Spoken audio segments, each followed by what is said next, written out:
Judith. Chapter 14. Judith said to them, Hear me now, my kindred, and take this head, and hang it upon the battlement of your wall. It will be, so soon as the morning appears, and the sun comes up on the earth, you shall each take up his weapons of war, and every valiant man of you go out of the city. You shall set a captain over them, as though you would go down to the plain toward the watch of the children of Asher, but you men shall not go down. These shall take up their full armor, and shall go into their camp and rouse up the captains of the army of Asher. They will run together to Holofernes' tent. They won't find him. Fear will fall upon them, and they will flee before your face. You men, and all that inhabit every coast of Israel, shall pursue them and overthrow them as they go.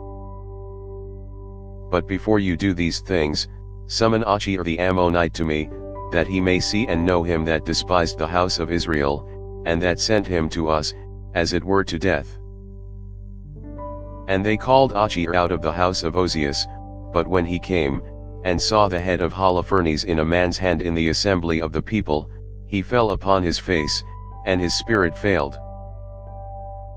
But when they had recovered him, he fell at Judith's feet, and bowed down to her, and said, Blessed are you in every tent of Judah, and in every nation, which hearing your name will be troubled.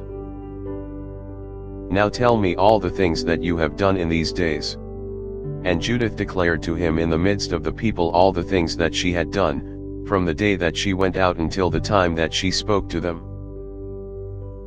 But when she finished speaking, the people shouted with a loud voice, and made a joyful noise in their city. But when Achior saw all the things that the God of Israel had done, he believed in God exceedingly, and circumcised the flesh of his foreskin, and was joined to the house of Israel, to this day.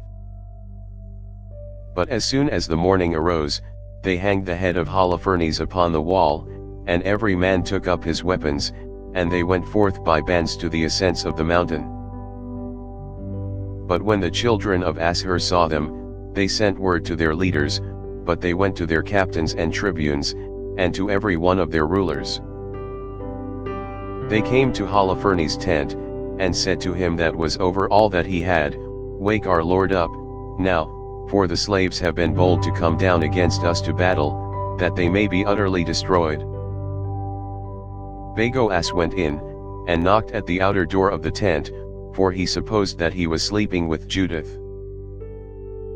But when no one listened to him, he opened it, and went into the bedchamber, and found him cast upon the threshold dead, and his head had been taken from him. He cried with a loud voice, with weeping and groaning and a mighty cry, and tore his garments. He entered into the tent where Judith lodged, and he didn't find her. He leaped out to the people, and cried aloud. The slaves have dealt treacherously. One woman of the Hebrews has brought shame upon the house of King Nebuchadnezzar, for, behold, Holofernes lies upon the ground, and his head is not on him. But when the rulers of the army of Asher heard the words, they tore their coats, and their soul was troubled exceedingly. There was a cry and an exceedingly great noise in the midst of the camp. Thanks for listening. If you liked our video, give us a thumbs up and subscribe, it really helps.